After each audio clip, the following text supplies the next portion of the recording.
بسم اللہ الرحمن الرحیم الحمدللہ وکفا وسلام علی عبادہ الذین اصطفیٰ اما بعد۔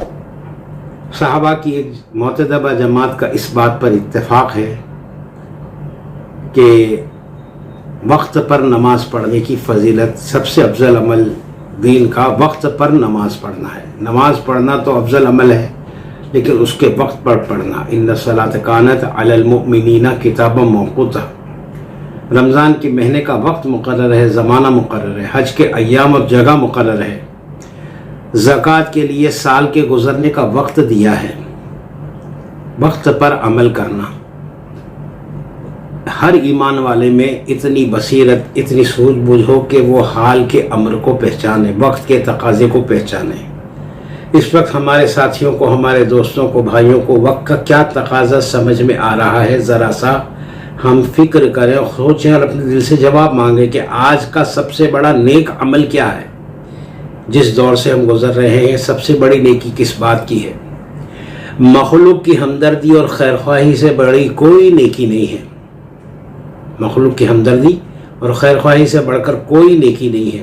اس وقت کی سب سے بڑی نیکی مخلوق کی حاجتوں کے اندر ان کا مددگار بن کے کھڑا ہونا۔ الخلق عیال اللہ۔ قیامت میں اللہ پاک جو ہے وہ پوچھیں گے کچھ سوال۔ اللہ کہتے ہیں مخلوق میرا کنبہ ہے، میرے گھر کے لوگ ہیں، میرے لوگ ہیں، سارے مخلوق، انسان نہیں جانور بھی میری مخلوق ہے، وہ میرا کنبہ ہے۔ قیامت میں اللہ پاک ایک بندے سے پوچھیں گے کہ میں بھوکا تھا، تو نے مجھے کھانا کیوں نہیں کھلایا؟ میں بیمار تھا، تو نے میری خیریت کیوں نہیں لی؟ میری عیادت کیوں نہیں کی؟ میرے پاس کپڑے نہیں تھے، تو نے کپڑے کیوں نہیں دیے؟ بندے کو ساری باتوں پر تعجب ہوگا کہ پروردگار عالم، تو کپڑوں کا محتاج، تو بیمار، تو کھانے کا محتاج، یہ ساری حاجتیں تو تیرے پورا کرنے سے پوری ہوتی تھی۔ تو لوگوں کا مشکل کشا اور حاجت روا، تجھے کب ان چیزوں کی ضرورت پڑی؟ اللہ پاک ارشاد فرمائیں گے کہ میرا فلاں بندہ بھوکا تھا، میرا فلاں بندہ بیمار تھا، میرا فلاں بندہ بے لباس تھا، اسے حاجت تھی، فلاں حاجت تھی، تو اس کی حاجت پوری کرنے اس کے پاس جاتا تو اس کے پاس میں تجھے ملتا۔ اس وقت جو چاہے اللہ سے ملنا، کہ جیتے جی زندگی میں اللہ کی ملاقات ہو جائے، وہ ان حاجت مند بندوں کی خیر خبر لینے کا فریضہ انجام دے۔ ایک طبقہ بہت بڑا سماج میں ایسے لوگوں کا ہے، معاشرے میں ایسے لوگوں کا ہے جو ہینڈ ٹو ماؤتھ جسے انگلش میں کہتے ہیں اور اردو میں کہتے ہیں، روز کنواں کھودنے والے، روز پانی پینے والے، دیہاڑی پر کام کرنے والے، ڈیلی ویجز پر کام کرنے والے۔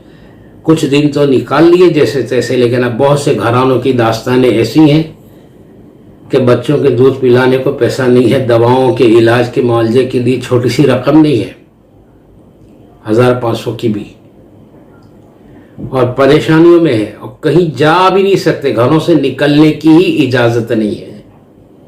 سختی ہے حالات کے تحت حکومت کی طرف سے، جو جن ہت میں ہے، پبلک انٹرسٹ میں ہی ہے، لوگوں کے فائدے ہی کے لیے ہے کہ خطرات نہ بڑھیں۔ میرے بزرگوں اور دوستوں، اللہ پاک نے جن کو مالدار بنایا ہے، صاحب نصاب بنایا ہے، وہ اس وقت سب سے پہلا کام تو یہ کریں، مالدار یعنی صاحب نصاب۔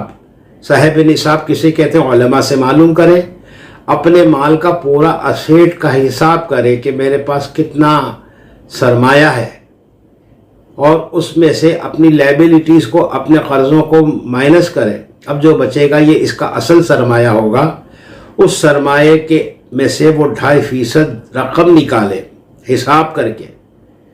علماء سے تفصیل ہر آدمی لے سکتا ہے، اللہ کے فضل سے علماء ہر جگہ پر ان سے پوچھیں۔ میں موٹی سی بات بتا رہا ہوں، کیونکہ زکوٰۃ کے ذمہ داریوں میں سے ایک ذمہ داری اہم یہ بھی ہے کہ اس کا حساب کر کے زکوٰۃ نکالنا، اور دوسری اہم ذمہ داری یہ ہے کہ اس کے حاجت مند تک پہنچانے کی فکر کرنا۔ اور میری یہ رائے ہے کہ زکوٰۃ کے علاوہ اس ارادے کے ساتھ کہ پچھلے سالوں میں کچھ زکاتوں کے دینے میں کچھ مالی منتیں مانگی تھی، اس کے پورا کرنے میں کوتاہی ہوئی ہو تو اور کچھ زائد رقم نکالنا، نفلی صدقات کی نیت سے کچھ رقم نکالنا، بینکوں میں انٹرسٹ جو جمع ہوتا ہے جس کے بارے میں یہ مسئلہ پرانا ہو گیا ہے کہ حاجت مندوں پر، ضرورت مندوں پر خرچ کرنا، اور اس رقم کو جمع کر کے میرے ذہن میں خاکہ ہے کہ ایک مسجد یا ایک حلقے کے ماحول میں رہنے والے حاجت مندوں کا اندازہ لگا کر اور معلوم کر لیں کہ لوگ کتنی زکاتیں نکال رہے ہیں، ان کی رہبری بھی ہو جائے زکات دینے والوں کی۔ مولانا الیاس صاحب رحمۃ اللہ علیہ کہتے تھے مال تم اپنے ہاتھوں سے خرچ کرو لیکن اس کا سلیقہ ہم سے سیکھ لو کہ مطلوب شریعت کیا ہے مال کے خرچ کرنے میں۔ تم کو اللہ نے مال دیا ہے، تم ضروری نہیں ہے کہ لوگوں جمع کرنے والوں کو دے دو، وہ ایک کام ہے، کرنے والے کر رہے ہیں، جو دینا چاہے ان کو دے جن پر اطمینان ہو تو۔ لیکن سب سے اہم بات، تم جہاں رہتے سہتے ہو قرب و جوار کے ماحول میں، اطراف کی بستیوں میں، اطراف کے محلوں میں حاجت مندوں کی حاجتوں کا، ضرورت مندوں کا پتہ لگائیں۔ کہیں قیامت میں اللہ ہم سے نہ پوچھے کہ میں حاجت مند تھا، میری ضرورتوں کے لیے میں بے سہارا تھا، تو نے میری حاجت کو معلوم کیوں نہیں کیا۔ اللہ والے اس بات پہ روئے ہیں کہ کسی نے مانگا تو وہ اس بات پہ روئے ہیں کہ تیرے مانگنے کا وقت آ گیا، میں کتنا گر گیا ہوں اپنی اوقات سے کہ میں نے خود تیری حاجت کا تیرے منہ کھولنے سے پہلے پتہ کیوں نہیں لگایا۔ اللہ کو کیا جواب دوں گا میں؟ جن پر زکاتیں فرض ہیں وہ تو اپنی پوری زکات، نفلی صدقات، بینک کے سبد، ساری رقموں کو جمع کر کے جتنا نکال سکتے ہیں نکالے۔ بلکہ میں تو یہ کہتا ہوں کہ ایک روٹی کھانے والا آدھی پاؤ روٹی دوسروں پر خرچ کرنے کی نیت کرے، کہ اگرچہ وہ بہت مالدار نہیں ہے، بہت خوشحال نہیں ہے، لیکن اللہ کے فضل سے اس کا کام چل رہا ہے، اس کے پاس اتنا ہے کہ وہ اپنا گزارا کھا پی کے کر لیتا اپنے گھر والوں کا۔ شکر ہے خدا کا۔ وہ بھی بندہ جو ہے اپنے مال میں سے مال نکالے اور اپنے اطراف کی بستیوں میں جہاں لوگ رہتے ہوں ان تک چیزوں کی شکل میں، اجناس کی شکل میں، نقد کی شکل میں پہنچائیں۔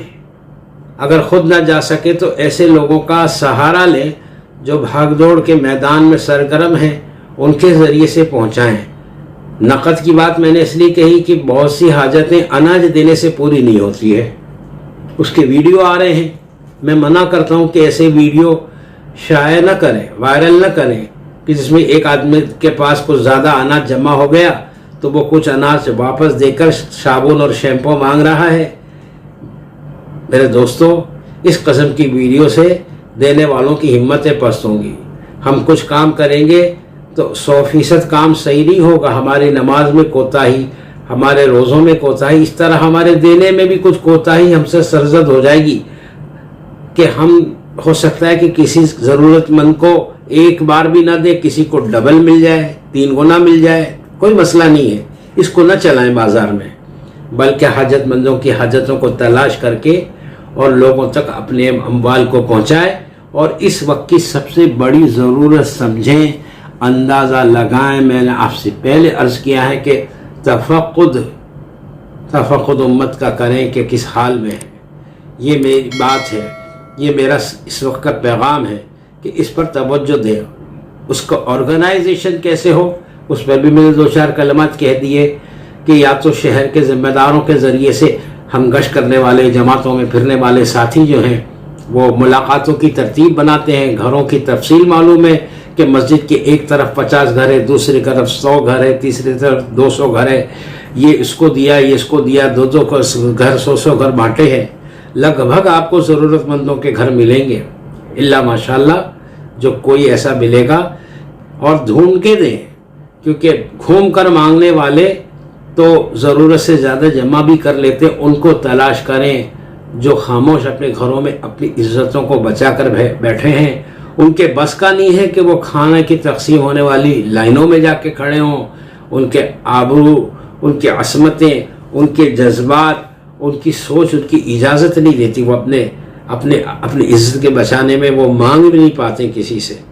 تو ان کی ضرورتوں کو تلاش کر کے دینا، یہ زکوٰۃ کے فریضوں میں سے، جیسے وضو کا فریضے ہوتے ہیں، غسل کے فرائض ہوتے ہیں، ایسے زکوٰۃ کے فرائض میں سے ہے کہ ضرورت مندوں تک آپ کے ذمے پہنچانا ہے، آپ خود جا کر دے سکیں۔ جیسے حضرت عمر رضی اللہ تعالیٰ عنہ نے سمجھا کہ میری ذمہ داری ہے، تو اپنے غلام اسلم سے کہہ رہے کہ لا تزر وازرۃ وزر اخری، یہ بوریا میرے کاندھے پر رکھ، کیونکہ قیامت میں تو میرا بوجھ نہیں اٹھائے گا۔ اپنے کاندھے پہ رکھ کر اپنے ہاتھوں سے جا کر دیا، لیکن کسی سے یہ نہ ہو سکے تو ایسے ذرائع اور وسائل کا استعمال کرے کہ جس کے ذریعے سے ضرورت مندوں تک پہنچے، خود تلاش کرے، تلاش کرنے والوں کی مدد لے، اور خود ہی اپنے علم اور اطلاع کے ساتھ ضرورت مندوں تک پہنچائے۔ ضروری نہیں ہے کہ ایک جگہ فنڈنگ ہو، پیسہ جمع ہو، ہر آدمی اپنے کسی ذمہ دار ساتھی کو، ایک علاقے کے ایک ذمہ دار کو بتا دے کہ میں 20,000 25,000 50,000 1 لاکھ میں خرچ کرنے تیار ہوں، آپ مشورہ دیجئے۔ مشورے سے ہو تاکہ سارے لوگوں تک پہنچے، کہیں ایسا نہ ہو کہ ایک علاقے میں کئی بار لوگوں کے پاس پہنچ جائے اور ایک علاقہ دانے دانے کو محتاج رہے، کوئی چیز ان تک نہ پہنچے، کوئی رقم ان تک نہ پہنچے۔ ایک منظم آرگنائز کر کے کسی کام کو کرنا جسے کہتے ہیں۔ تو میرے یہ تقاضا ہے کہ ایک تو زکوٰۃ کا اسی وقت رمضان کا انتظار بھی مناسب نہیں ہے، اجر بڑھ جاتا ہے رمضان میں، لیکن ضرورت مند مصیبت میں مبتلا ہو جائے، اس کی مصیبت میں وہ ہلاک ہو جائے، اس کے بعد ہم رمضان کے ثواب کو تلاش کریں تو پتہ نہیں اللہ کے یہاں اس کا کیا مقام ہوگا، اس کی کیا حیثیت ہوگی۔ وقت پر کام آنا، میں نے وقت کا کہا کہ وقت کی ضرورت ہے، تو اس کو بہت چلائیں، بہت لوگوں سے کہیں، پوری امت کے ہر فرد بشر کو کہیں، مالدار بھی، اپنی حاجت سے تھوڑا سا زیادہ رکھنے والے بھی، اپنا پیٹ بھر انتظام رکھنے والے بھی اپنی پیٹ میں سے تھوڑا سا کاٹ کر ضرورت مندوں تک تقسیم کا نظام کریں۔ اور یہ کچھ دکھ کے ایام ہیں، ایسے حالات اس سے پہلے کبھی نہیں دیکھے گئے ہیں، یہ کچھ زمانہ ایسا ہے، اس کو سنبھال لیں۔ اللہ جل جلالہ و منا والہ اپنے خزانے سے اس قدر اس کا بدلہ عطا فرمائیں گے، وقت پر کام آنے کا، وقت پر حاجت روا بننے کا، وقت پر لوگوں کے ہاتھ بٹانے کا۔ اللہ پاک کہتے ہیں میں تمہاری مدد اس وقت کروں گا جب تم کو میرے مدد کی ضرورت ہوگی۔ آج میرے بندوں کو ضرورت ہے، تم مدد کرو، میں ہوں اس کا ذمہ دار، کہ اس کا بدلہ یہ ہوگا کہ تمہاری مصیبت میں تمہاری مدد میں کروں گا۔ صدقہ بلاؤں کو، مصیبتوں کو، بیماریوں کو ٹالتا ہے، بیماریوں کو ٹالتا ہے۔ واضح طور پر نصوص میں، حدیثوں میں یہ بات آئی ہے کہ صدقہ بلاؤں کو، بیماریوں کو ٹالتا ہے۔ صدقے کا بیماریوں کا مقابلہ صدقے سے کریں، یہ بیماری سے مقابلے کا دور ہے۔ تو اللہ پاک ہم سب کو اس کا فہم نصیب فرمائے، اللہ پاک عمل کی توفیق نصیب فرمائے۔ فضائل صدقات، ہمارے ایک مولانا عبدالعزیز چونا بھٹی میں تھے، بمبئی شہر کی جو ہے چونا بھٹی کی مسجد میں، وہ کہتے تھے فضائل صدقات تو بہت پڑھی سنی جاتی ہے، کوئی ایک آدھ بندہ فضائل صدقات والا تیار بھی ہوا کہ نہیں ہوا جو امت پر اپنے آپ کو لٹا بیٹھے، امت کا درد رکھے، امت کی ہمدردی سے بڑی، انسانیت کی ہمدردی سے بڑی امت کی تعریف میں سارے انسان داخل ہیں۔ یہ سمجھ لیں، یہ اب تفریق کا وقت نہیں ہے کہ مذہب دیکھ کر، ہندو اور مسلمان دیکھ کر مدد کریں، بلکہ ہر مصیبت زدہ کی، چاہے وہ ہندو ہو چاہے وہ مسلمان ہو۔ زکوٰۃوں کے تو مسائل ہیں، اندر شوافع اور حنبلی حضرات کے نزدیک مفتی عزیز الرحمان صاحب نے کچھ گنجائش بتلائی کہ ان علماء سے پوچھ کر شافعی حضرات ضرورت پڑنے پر غیر مسلموں کی گنجائش پوچھ کر اس پر خرچ کریں۔ تملیغ کی جا سکتی ہے کہ مال زکوٰۃ کا ہے لیکن کسی غیر مسلم کو دینا ہے، تو کسی مسلمان کو دے کے مالک بنائیں کہ بھائی یہ تجھے دیا ہے، آدھا تو رکھ لے بھائی، اگر تو آدھا اس ضرورت مند جو ہے نا غیر مسلم بھائی کو، ہندو بھائی کو دے دے گا تو اس کا اجر اللہ تجھے دیں گے، اس کا ثواب تجھے دیں گے۔ اس طرح کے نظام کو، لگانے کے نظام کو سوچا جائے، کھپانے کے نظام کو سوچا جائے، مر مٹنے کے نظام کو امت پر سوچا جائے۔ قیامت میں اللہ ہم سب کا بیڑا پار کر دیں گے انشاءاللہ۔ یہ وقت کی نیکی ایسی نیکی ہے، اللہ پاک مجھ کو آپ کو عمل کرنے کی توفیق نصیب فرمائے۔ میں لمبی بات اس لیے نہیں کرتا ہوں، باتیں تو بہت کھلتی ہیں لیکن پھر بہت لمبی ویڈیو ہو جائے تو گراں گزرے نہیں لوگوں پر، اس لیے میں کوشش کرتا ہوں کہ مختصر سے مختصر پیغام پہنچانے کا معمول بناؤں. آگے بھی کچھ باتیں مجھے آپ سے کہنی ہے ذمہ داری کے اعتبار سے، وہ میں اگلے کسی موقع پر عرض کروں گا. اللہ جل شانہ ہم سب سے موقع کا وقت کا کام لے لے. وآخر دعوانا ان الحمد للہ رب العالمین. حق نگر حق نما پیش رو اے حبیب